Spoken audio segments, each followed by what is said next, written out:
Well, we started out as participants. We had 3 ladies who were running it, and I offered my help.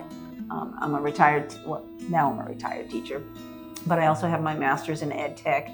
About 2 years after I joined as a co-leader, the COVID hit, and so I was the Zoom lady, and now we're running hybrid meetings. So that's been a great skill to have. So as we started as participants, we were there about learning.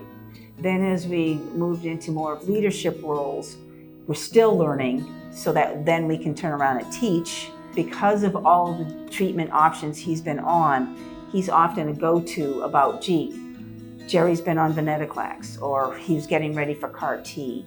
Last year, when he had his CAR T, he and another one of our members who had CARVYKTI, he had Abecma, they were our guest speakers to talk about CAR T from the patient perspective. And they were just bombarded by questions. And since then, we've probably had at least 3 more members who have gone through CAR T, with a couple more, I think, on the list. So it was really helpful.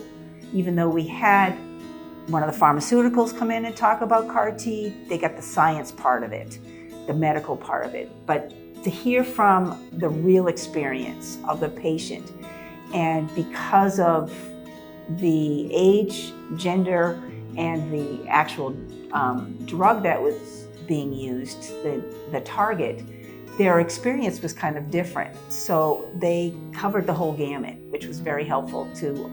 We have several female members and the male members as well. It's nice to know that you're not alone. I think several of our members have kind of alluded to the fact that, it's nice to know somebody else who's been there, who's done that, and as Jill said, I have been a go-to guy.